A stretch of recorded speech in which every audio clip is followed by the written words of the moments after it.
1998. I am here today representing the Engineering Advisory Board, Student Affairs Committee.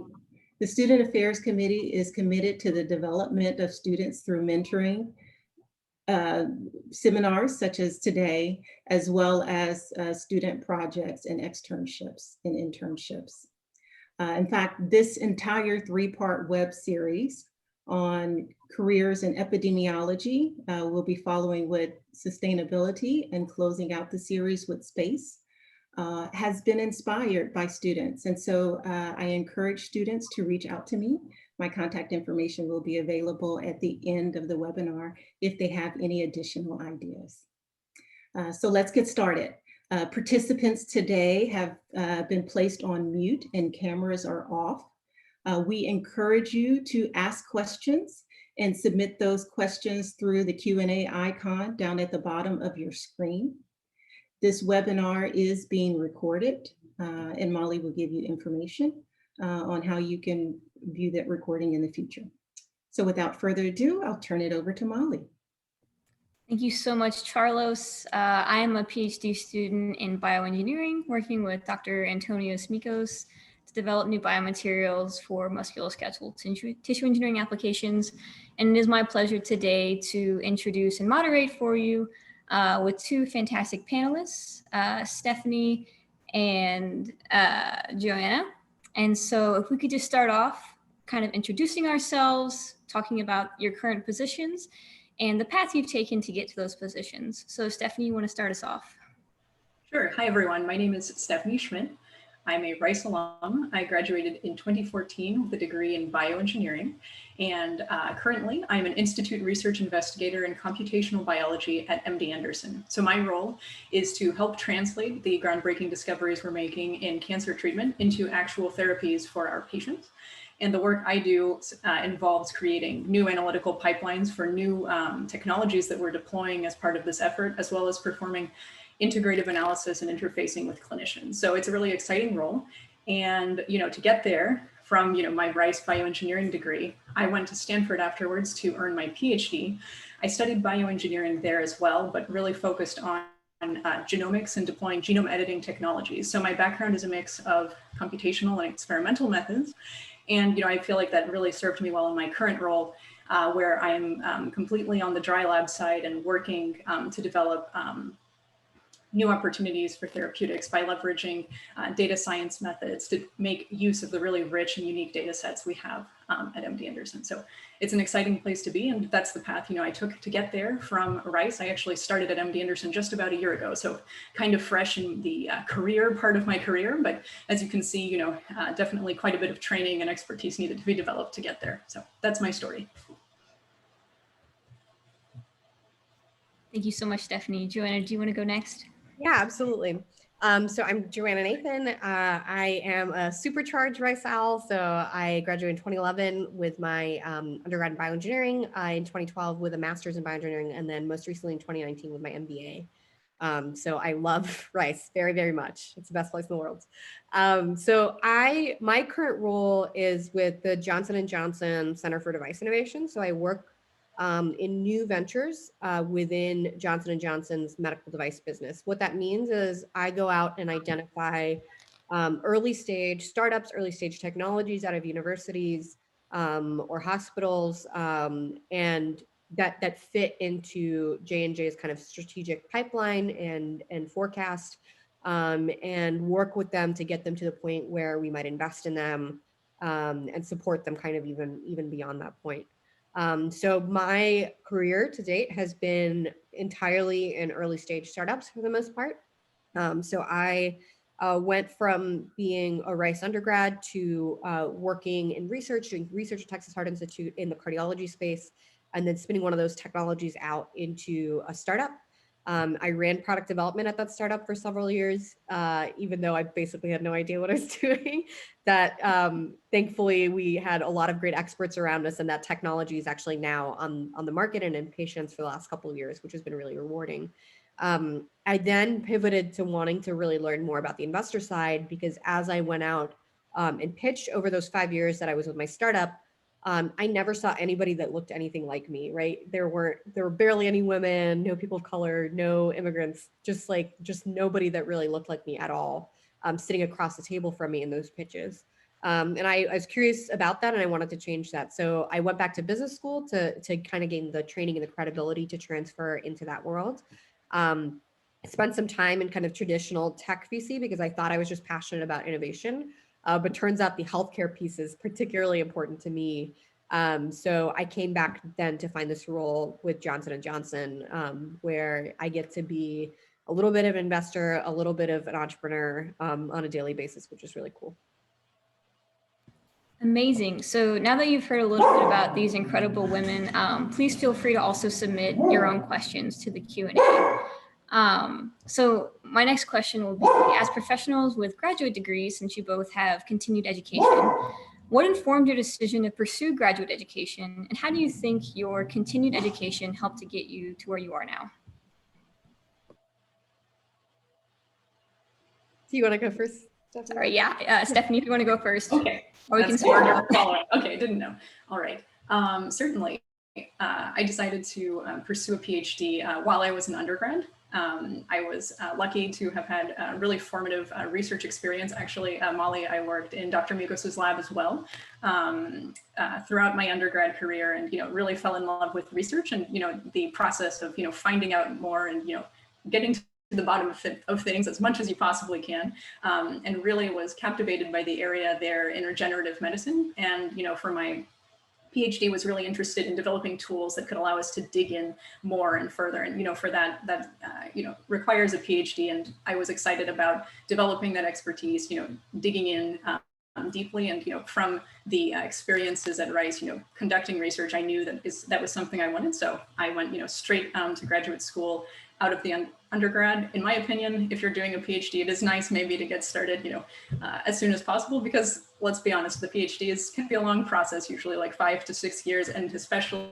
if you're doing experiments, as we all know, that can be an involved process. And thankfully my PhD was a mix of experimental and computational methods, but it was really great to experience the process, call it from end to end. I did all of my own stunts, as I like to call it, from generating the data to developing the analysis pipelines all the way. And that really served me well and, brought me to where I am today. So that was my decision-making process in deciding to go after my graduate degree, a PhD. Mm-hmm.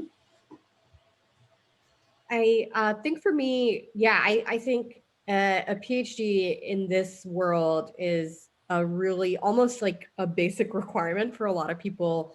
I just didn't have the I guess the right personality for it personally. So I think I did a lot of benchtop research as an undergrad. My initial goal was really to go into academia, do research, and then maybe eventually come out to industry. But that was my initial thought.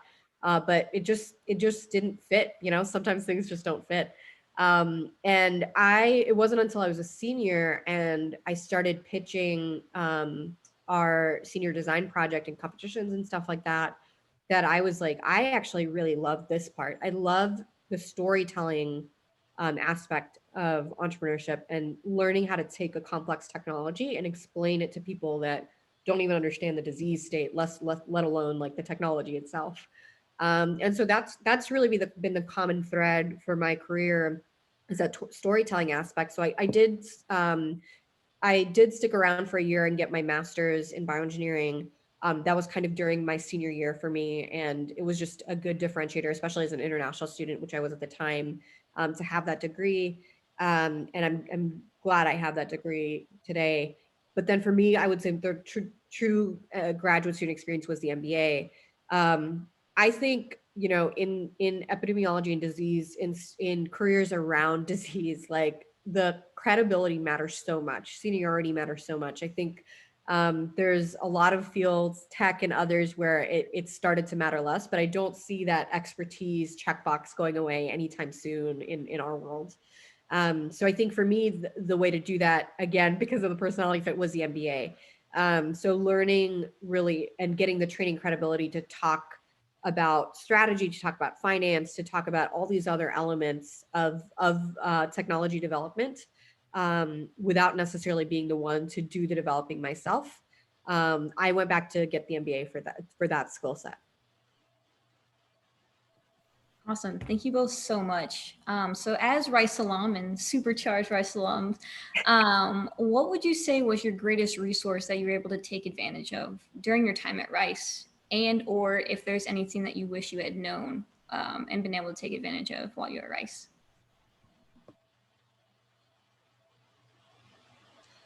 I think for me, honestly, it was the mentors. Like I had some really, really excellent mentors, professors that were rooting for me, some that are still here, Dr. Ramos, Dr. Grande Allen, and some that have moved on to other schools. Dr. Katoub was my PI when I was an undergrad doing research. And I think I would not be at the place of my career today if it weren't for them. So I'm really grateful for that. And I wish I'd taken advantage of it like as a freshman on. Instead, I really started taking advantage of it like when I was in senior year, having a crisis, trying to figure out what I wanted to do next.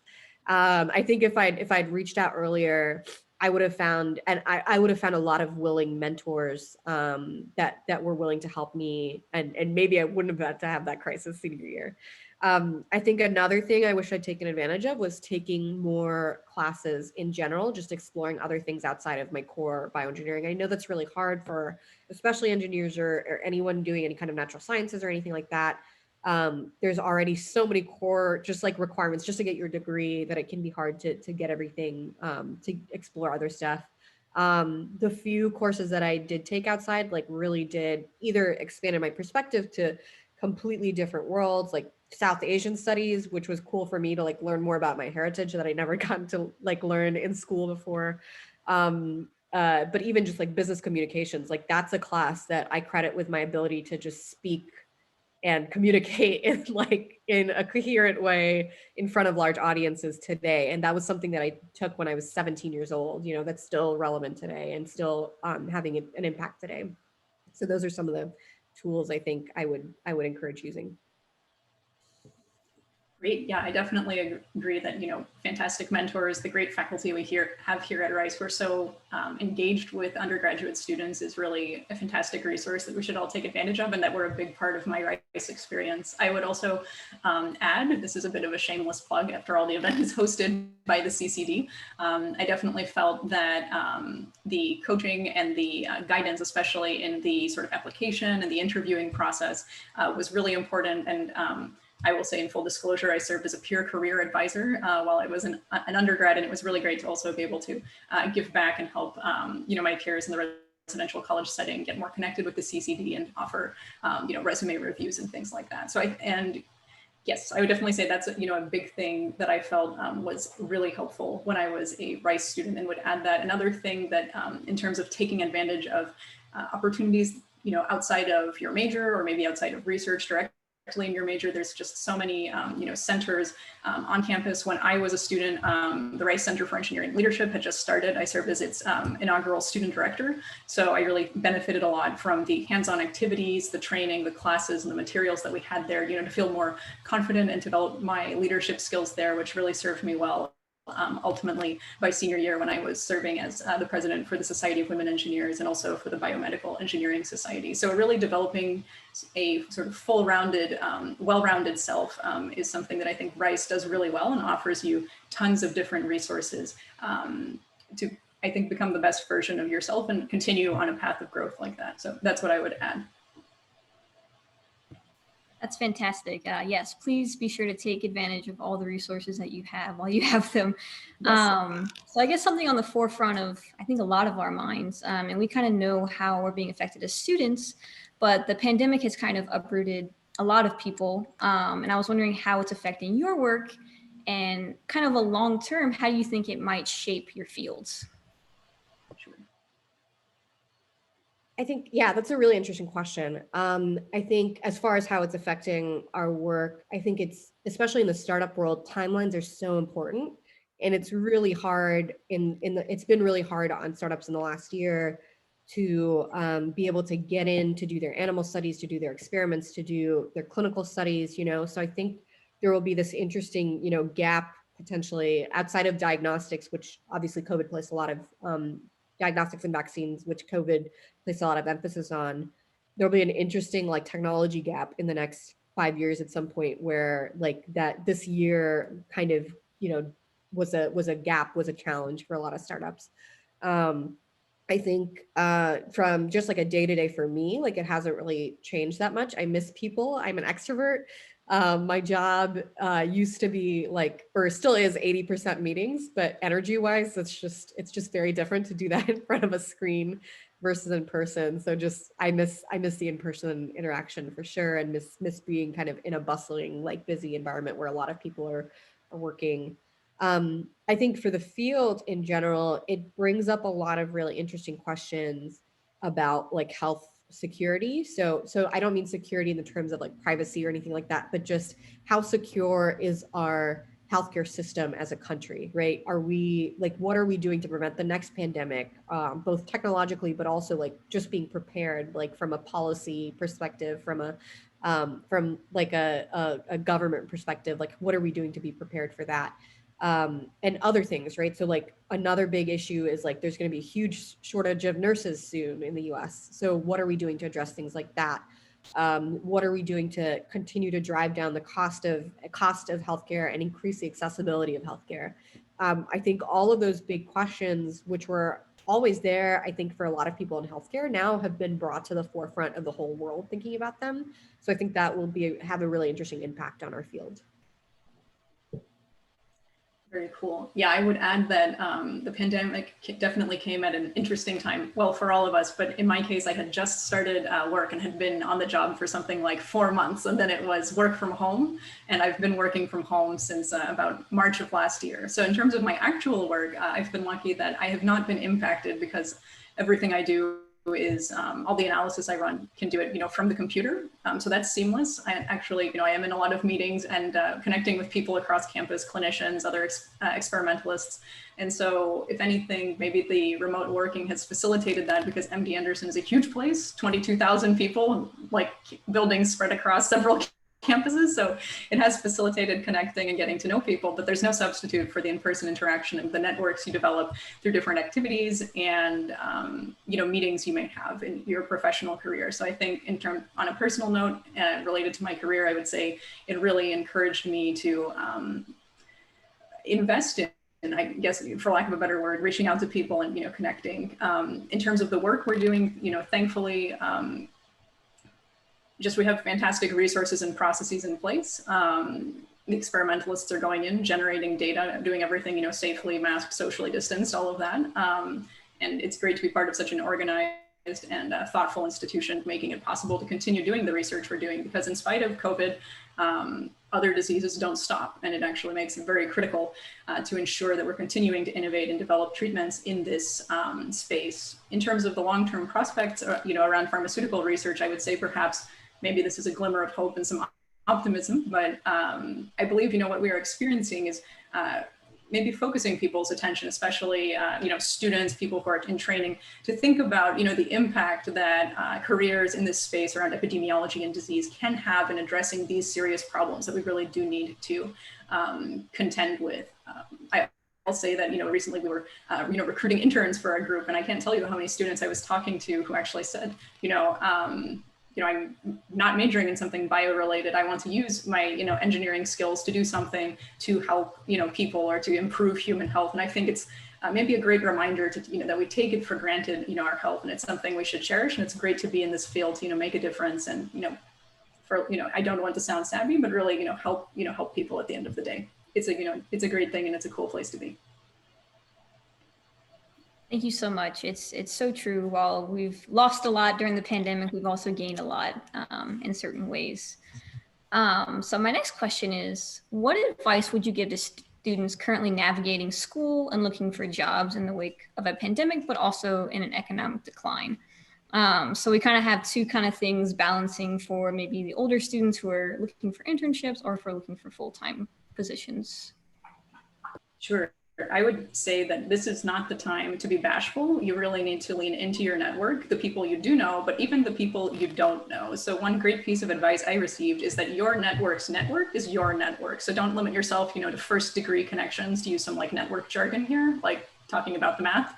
Think about who you know and who they know, and if they could provide an intro or facilitate that, don't be afraid, to ask for that, because that's how you can learn about new opportunities and even just to get more details about, the space that you're interested in.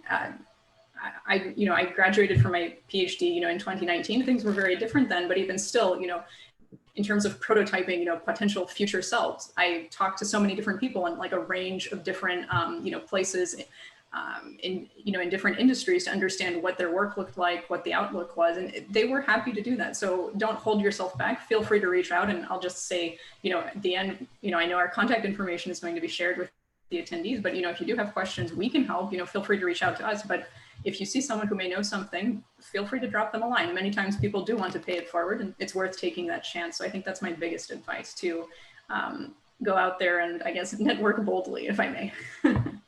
Yeah, absolutely. I think especially when you're a student, that's like your most powerful card, I think, while networking. I think that's, I will say that none of the jobs I've ever had, I got from applying for something on paper or online. Everything was every single job I've had was through network, through knowing people, through actively networking when I didn't need it, so that when I do need it, it's there already. Like I'm not going and building a network right when I need a job. So that's something I wish I'd done more of at Rice. I think I took a lot more advantage of it as an MBA student than I did as an undergrad, because I think it's comfortable to stay inside the hedges, and it's comfortable to stay within the world of Rice. And it's uncomfortable to go see what the real world is like. But you guys have such a unique opportunity. Just the fact that your LinkedIn or whatever says Rice University student, that's going to open doors for you in a way that it simply won't. It'll just change when you're in the working world or, at a later stage. So definitely take advantage of that. And then just to back up, what Stephanie was saying earlier, just yesterday, I had a third degree connection. So somebody that I knew who knew somebody like 3 degrees away from me contacted me and asked if they could put me in touch with them. So like and I'm talking to them next week. So your network is definitely your network, and don't be shy, and definitely take advantage of that. Just want to give some real world evidence to back Stephanie up around that. I think another thing is, take advantage of like the CCD's resources in terms of thinking about how to position yourself to the outside world, right? So it's not just your resume. Like people will glance at your resume, but most people, when they get an email from you, will look at your LinkedIn in the outside world, right? So make sure that everything matches up, everything's consistent, that you're putting forward the same professional image with everything that you do, right? So your LinkedIn profile, anything else that comes up as you Google it, like just make sure that that's all kosher and good. Even the format or structure or tone of your emails that you're sending out, like all of that matters.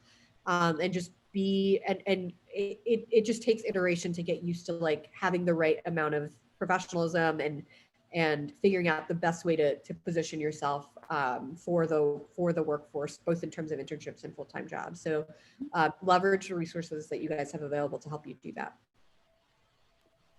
Thank you so much. I guess, so coming from a unique standpoint of both of you having advanced degrees, maybe I missed it with Joanna, but I know Stephanie said she went straight through from undergrad to her advanced degrees, but is that something that you would recommend looking back, going straight through, or do you think taking a break to get industry experience or some other experiences was also beneficial? So I went straight through, I guess, to my master's, and I checked that box pretty quickly right after. I think for the MBA, the work experience is really helpful. Just even if it's a couple years, just because of the type of degree it is, I think it helps to have that real world experience, just in the discussions and all of that stuff. I think it makes a big difference to have at least a couple years of experience. There's part of me that wants to go get a PhD in finance, actually. I don't think I'll be getting a 4th degree from Rice, but there's part of me that's tempted. But I wish, yeah, I mean, I think I wish I had explored like PhDs outside of bioengineering, because I was just, when I was coming out of undergrad, that was the path, right? But looked at other more interesting to me for my career path, like PhD programs and other stuff. And if I had done that, I probably would have gone straight through to just get it done, get it over with while you're still a student, you know? Yeah. Right. Yeah, if I would add anything, I would just emphasize that, you know, it worked for me, you know, going straight through, and it is a big, you know, sort of time commitment. So it makes sense in that regard. Although I do know, you know, several like peers and colleagues who took a gap year or, you know, did a post-bac to, for example, if they went to a school that didn't have, you know, great sort of research experiences for undergrad, sometimes, you know, taking that time to think, you know, about what you want to do, where you want to specialize in can be, you know, a really useful, informative experience. So just wanted to add the caveat. That's what worked well for me, because Rice, I think, really excels in offering research exposure and experiences to undergrad. That was something I was really grateful for. So would say that if you're not doing research already and you're thinking about a PhD, you know, go in the lab and try it out, or, you know, get behind the computer and learn how to do modeling, because there's no substitute for real experience in understanding what you do or don't like. It's about finding, you know, that fit, as Joanna mentioned earlier. That's really great advice. I'm not a panelist, but I would add one more thing. If you're interested and you're not sure, right now is a really low risk way, because most of the experience for undergrads are remote right now. So yeah, just dive in. You can get connected to a student to mentor you, and it's very, very low risk right now. I just wanted to also reiterate, if there are any questions from the audience, please feel free to go ahead and ask them. So I'll ask one more and then I'll check the chat. So this one's kind of a hard-hitting one. What would you consider the greatest challenge of your career so far, and what do you think has been the most rewarding?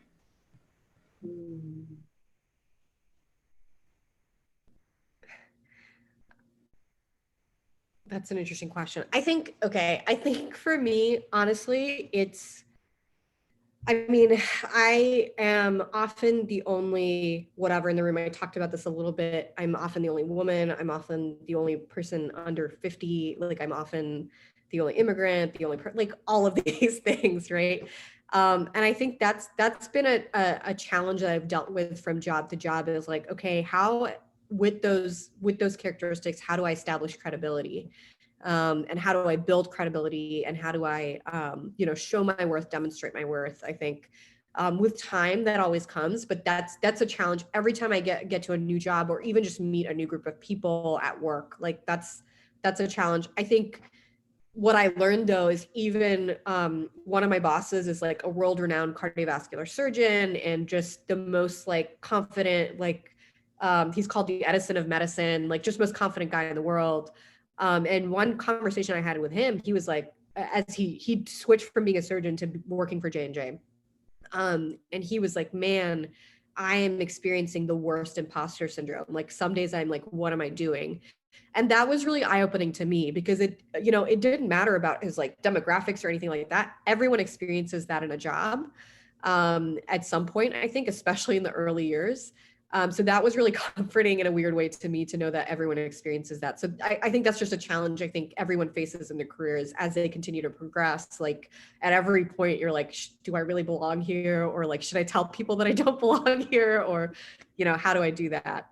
I think one of the most rewarding aspects, honestly, is I talk to Rice students or other students in the Houston area, or just other, and it's often young women. I think for me, just talking about like, you know, having the confidence barrier and other stuff like that has been really rewarding, to be able to talk with people about what it's like to be in this position, to be a woman in a technical field, to have this kind of job, to be an investor, to be a mom, like all of those, like balancing all of those different roles. And to be able to provide, you know, what little wisdom or like little nuggets of wisdom I might have to kind of now the next generation of like people coming to the workforce. I think that's been really cool over the last couple of years to be able to do that. Yeah. That's fantastic. And then I think one thing you and I, Joanna, haven't mentioned is we're both members of the Rice Engineering Alumni Board. So are committed, to giving back and connecting with, young engineers and creating those opportunities. And definitely what you said really resonated with me, because I feel like, call it, a challenge and, a reward at the same time that is really, important in your career is, to find community, find people that, you can feel supported with, supported by, and, also give back to that community. So it definitely, in terms of like, a time that exemplified that for me is actually when I went to Stanford for my PhD. It's a huge place. And I think when you do your PhD, it can be a very focused experience. Like you're in the lab, maybe you have your lab mates, like that's about it. But finding your community and other people that you can grow and learn from is really important. And I had that, at Rice in a number of student groups, but at Stanford, decided to take charge. And actually I founded like the Graduate Society of Women Engineers there that we had at Stanford. And that was a tremendous experience because I was able to connect with, students across different departments, grow into providing mentoring for undergrads, reach out to professionals in industry and really create a really lovely community. And happy to say that's something that's continuing. So I would say, like, if you don't find your community there, it's okay to like reach out and try even to create it in that sense. So don't be afraid to reach out and find other people, because you can learn from their experiences, and then also you need to be paying them forward. That's awesome. And thank you both for so much that you do to give back. A lot of people benefit from that. So one question we had in the chat was, what factors would you say are important to consider when deciding to pursue a PhD versus maybe a master's or no advanced degree, but just getting experience within your field? I would say this goes back to maybe a little bit of what we discussed earlier, like Joanna really highlighted, like in this area, specifically around epidemiology and disease, I think expertise is super important. It's not maybe like the rest of tech where, you can have coding skills that you developed on your own, growing up doing like hackathons, writing your own apps. Like you do need to know a few things, I would say, to be effective and to be able to navigate in the space, even just to understand the technology. And because biology is complex, there's no way around it. Certainly, I think anyone can have an appreciation for it, and I'm not, trying to say there's like a barrier to entry, but I do think, at least in this particular field, if you want to be making decisions, shaping the research, and not being the one, pipetting at the bench or pressing go on like the code and like really shaping things and innovating. I do think it's important to have an advanced degree, and especially at least in the area that I work in, I believe that degree is actually a PhD that is needed, because people in leadership positions have the PhD, but then the experience of having developed in their careers and beginning to take on like the strategy piece and the business piece. So I think it's the starting point in this space, simply because the problems are really complex, and also we need to continue learning in this area to be able to address the challenges. Yeah, I definitely agree with all of that. I think especially in the fields, like in the world that you're in, Stephanie, like biotech, pharma, and public health, and like if you're doing anything with patients, like you probably have an advanced degree, right? I think there's a little bit more wiggle room in like the medical device and digital health world somewhat, where you could get away with a little bit less of that technical expertise, or maybe just an undergrad degree. The medical device world also has a lot of like machinists and like that kind of prototyping kind of expertise. So a lot of like mechanical engineers do that straight out of undergrad.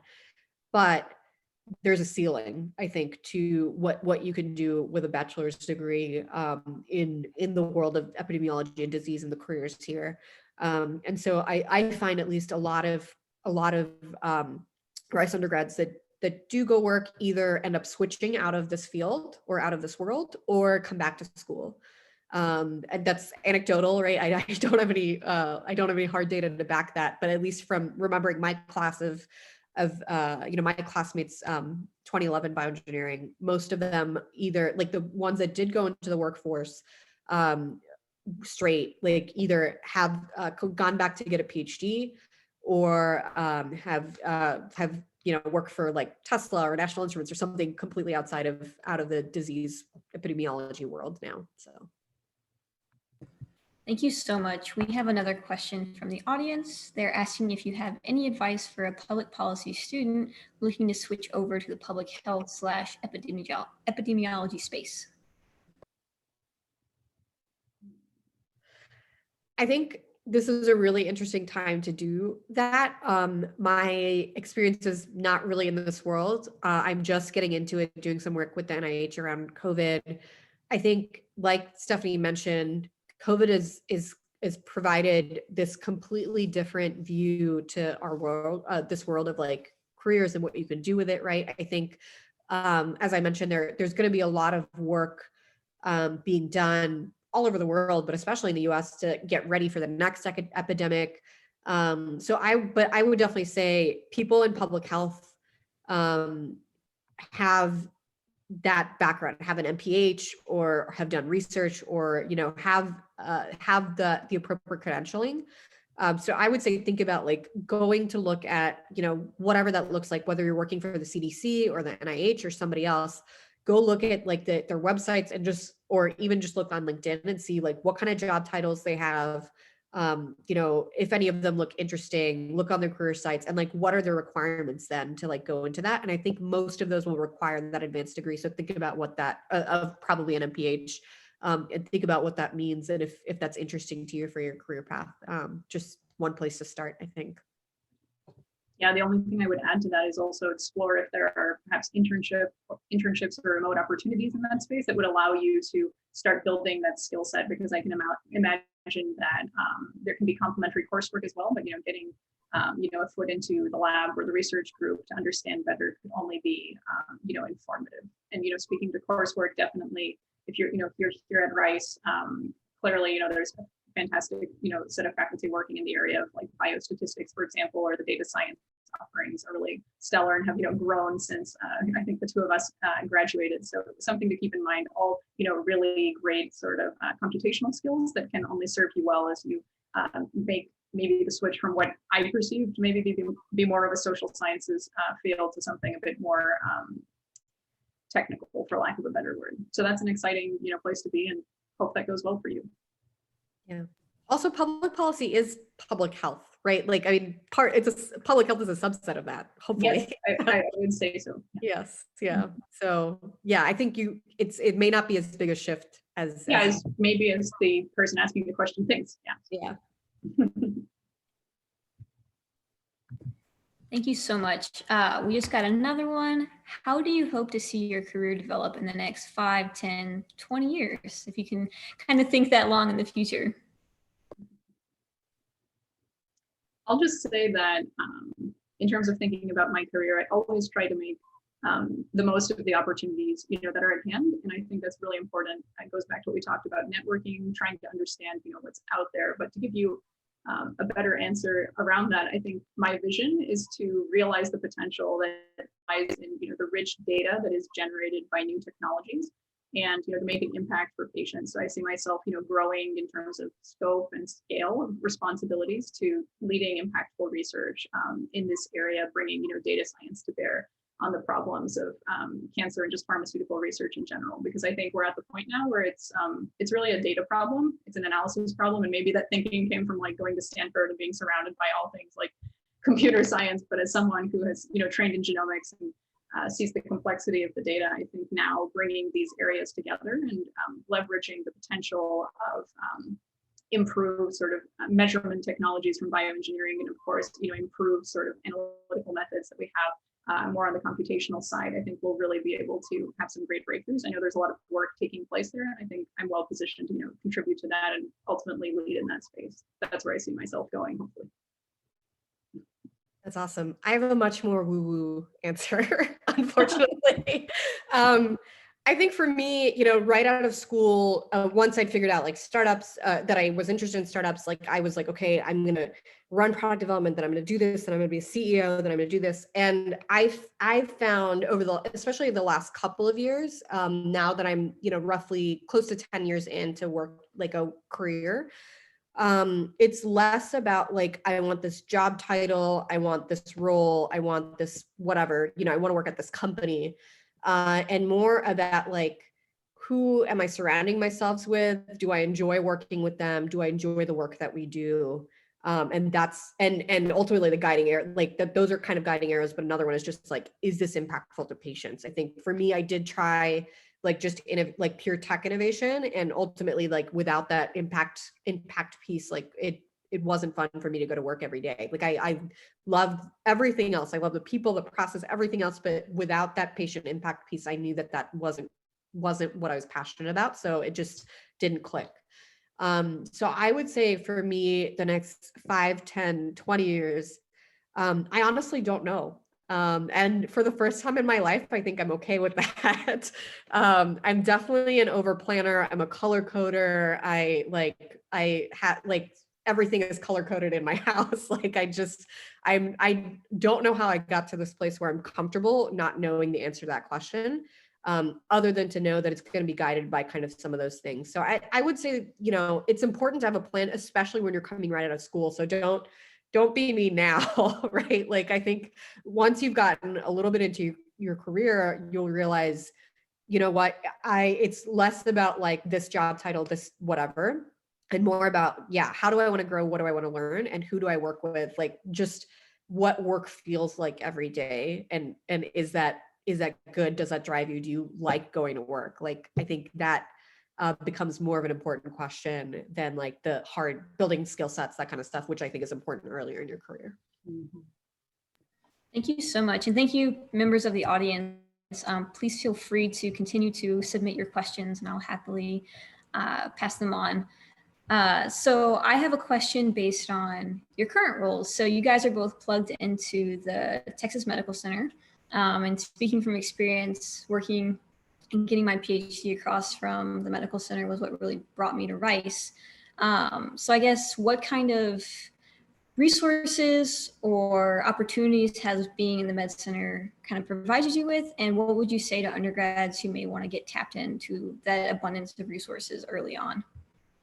Sure, I would say the uniqueness of my job, where the excitement of it comes from working at the top cancer hospital in the world, frankly, and the resources that we have, the phenomenal patient care, the excellent clinicians, and also the researchers there, make it what it is. And so to be able to be working in that environment where we have a whole dedicated therapeutics discovery division is really fantastic. And it's a privilege, frankly, to work as part of this team and to analyze and make the most of the unique data sets that we have in service of providing cures for people's disease. So that's honestly, it's not an overstatement. That's, the beauty, I think, of the TMC, and that's just MD Anderson, and just is, not the right word to use there. It's part of, a larger ecosystem of other hospitals and research institutions here that are, working together. So in terms of getting plugged in, we'll go back again to student research,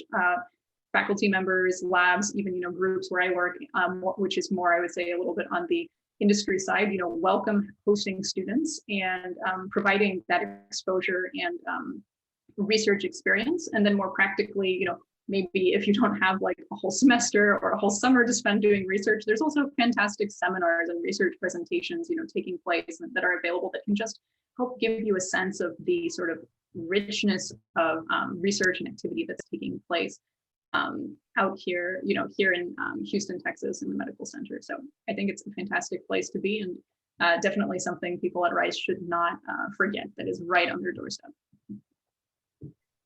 Yeah, absolutely. I think, another thing to take advantage to, in addition to the research pieces, if you are interested in a clinical role, I mean, maybe also this probably also applies to research, but, once we're kind of closer to post-pandemic, I think there's a ton of shadowing opportunities, right? In public health, in treating patients, different things like that. I think just there's such a huge concentration of like clinical work happening that somebody is going to say yes if you ask enough people. So I think that's important to know. I read that the Texas Medical Center is the largest concentration. So it's definitely the largest medical center in the world, or in the country, but what I didn't realize it's the largest concentration of scientists, researchers, and physicians anywhere like in the country, I think in North America. So that's pretty interesting, right? So there's 21,000 people with interesting jobs, I think is the way I would see that. 21,000 people that you should be trying to network with, trying to learn about their careers, trying to shadow, hitting up for internships, all of that stuff. I think another resource, so I struggled with this too, was just navigating the vastness of the medical center, all of the different institutions and finding people, like-minded people like me. So there's a group that I started with some friends that started out as just like happy hours and coffee get-togethers and stuff, just for networking. That's now grown into like 2,000 people. That's focused more on entrepreneurship and innovation, it's called Inventure. And I can maybe drop that information in the chat. But if you're interested in innovation, in consulting and research, like in really anything, I think that's a good group to get plugged in with. That can be a helpful source of connections and networking and community, as Stephanie was talking about earlier. So I would, if you're in Houston or at all interested in learning more about the Texas Medical Center and other institutions, they're a great resource for that. Thank you so much. It's so true. So what advice would you give to students who are trying to decide what career path they'd like to take on? Because sometimes that can be a bit daunting when you're still trying to figure out what you want to study. I think for me, it's all about the theory, like doesn't always match up to the actual experience, right? So go get as many experiences as possible under your belt. Like even if they're tiny little mini internships of like a few days, that could be enough exposure to at least like give you an idea of what somebody's day-to-day looks like. So yeah, I would say do it by like if you're trying to figure out, like if you think there's a path that's interesting, test that hypothesis out, like do the experiment, right? Don't just assume that it's going to work out. So yeah, I think trying as much as possible to get internships or externships. I know that's a thing with Edge, right? Mm-hmm. Whatever you can. I know that's harder with COVID, or even just chatting with people that have that role that you think might be interesting. And you'll be able to narrow it based on those conversations and those experiences a little bit better. Yes. Yeah, I would just reiterate what we talked about earlier in terms of networking. It's a great way to find out more information about potential future paths. But in terms of when you're in school and you're thinking about where you might want to go next, certainly you need to gather information, evaluate those choices, think about going straight into industry, whether you want to go get graduate training. But the other thing I would also emphasize is your career is a lifelong journey. You're always learning, and you need to realize that you're making the best possible decision you can with the information you have at that point in time. So I also think there's a certain degree, especially among really driven people, to like overanalyze or overplan things. And I think it's important to be excited about the opportunities you have, or the dreams you do have, and really go after those, but also realize that it's impossible to know what exciting new thing may come up because you do this other opportunity. And while when you read about people who are very accomplished, they'll have like a very linear path, right? That's what we talk about. It's actually a set of steps and adjustments along the way. So I would just remember that do the best at every juncture that you do have, and you'd be surprised with the things that come your way along the way as well. So it's an exciting place to be a student at Rice, thinking about your future. So I'm excited for all the people who are in attendance. Thank you so much. So I know you've spoken on it before about the importance of networking, and I'm sure that Rice students from day one stepping onto campus have heard about the importance of networking. But for a student who's never networked or is a little bit intimidated by the process, what advice would you give them to successfully network? Just do it, frankly. Don't overthink it. It's a simple question, and I think Joanna alluded to this earlier. Like, you tell someone, I'm a student at Rice, and they went to Rice, for example, or even if you're reaching out to someone somewhere else, they will probably think back and remember, oh, I was a student at one point. I didn't know as much as I know now. Maybe I can help someone. I think not being afraid, to reach out, but I will also say, take advantage of the resources here at Rice, like the CCD offers, for example, around professional communication, kind of guidelines, norms, how to use different tools that are available. I know the CCD, in addition to helping people use LinkedIn, also encourages Rice students in particular to use a Sally portal to connect with alumni as well. That's another great resource. But I think the point of the story, what I'm trying to say, got a little sidetracked mentioning, maybe learning how to do the networking is more just maybe ask a focused question, ask someone for a piece of advice, or ask for their input. You'll be surprised what people are willing to provide back to you. And if what it may turn out you're catching them at a bad time, they're not able to respond to you, it's okay. There are probably other people who can answer your question, and I think that's how you grow and create your network. So that's kind of my advice. Back to the original point, yeah, I would just say just do it, and maybe learn some tips and tricks from the CCD on how to do it well, but you learn it through practice. Yeah, absolutely. I definitely agree with just do it. I think it can be an intimidating kind of like barrier to get started. I think for me, I didn't really get started with networking until I was a senior. And then honestly, it wasn't until once I was in the workforce that I really built out, I think, a strong network and a strong community. And I wish I'd gotten started earlier, because I think, I think I still would be here, but maybe it wouldn't have been as bumpy a ride along the way. I think you'd be surprised at how many people will say yes if you just ask, right, for a meeting, especially if you, like somebody said, take advantage of the CCD on exactly how to do that. But if you have like a specific ask, you're polite, you ask for, a manageable amount of time, 15, 20, 30 minutes, like that's easy to do, especially in the world of COVID, where people are doing Zoom meetings anyway, right? Like if they're not having to get out in their car, drive to a coffee shop, like that just makes it so much easier to say yes to that. I think, I think another thing to think about is just, at least for me, networking in my mind as an undergrad was like this formal event where everybody showed up in black suits and exchanged business cards. And that's really, it doesn't have to be that way, right? Like for me, most of my networking happened over coffee or beer or wine, for those of you who are over 21, or going to an event together or whatever. It's really just about taking kind of looser connections and making them strong ties, right? So like looser work connections becoming your friends, essentially. So I think for me, at least, it's less intimidating when I think about it that way. One, people want to say yes. They want to give back. They want to invest, especially Rice alumni want to invest in in current Rice students. And two, it doesn't have to be this intimidating formal thing. In fact, the best networking happens when you get to that informal relationship where there is a little bit more of mentorship, friendship built in there, So. Thank you so much, both of you, for just all of your great advice. So I'm going to put up just like the closing slide, but if there's anything that I did not touch on that you would like to add now, that would be fantastic. Anything last minute words of wisdom?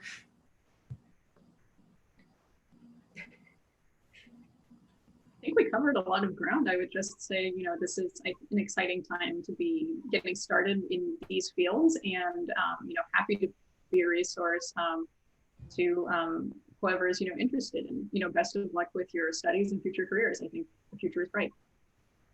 Yeah, absolutely. And please feel free to reach out to us both. I think we're always happy to meet with Rice students. Absolutely.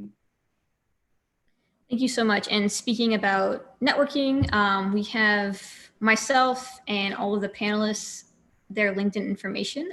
So please take advantage of LinkedIn. LinkedIn is fantastic. Connect with the panelists. If you have any questions, that's a good way to reach out later on. So this will be up for the next few minutes.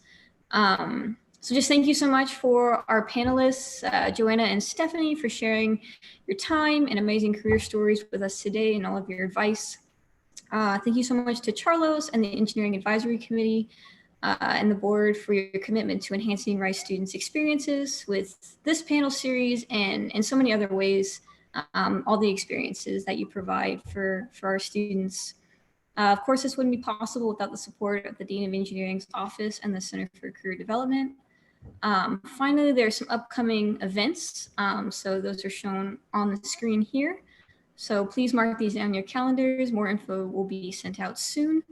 There's an event on February 19th. The CCD will be hosting the Spring Career and Internship Expo with over 70 employers in a wide range of industries seeking to connect with Rice students. This is a great opportunity to network and get more information about some of the careers and internships that are available to you. On March 3rd, we'll have the second alumni panel in this series with our alumni highlighting the the broad spectrum of careers available within the field of sustainability. And we'll be delighted to have Charlos back for that panel. And then finally, there will be a survey at the end of this event that will pop up. The link will show up in the browser at the conclusion of the meeting. So if you can please go ahead and fill that out with any of your feedback. Thank you so much for our panelists again. Thank you so much for our audience for attending. And please, everyone, stay safe, and we hope to see you soon.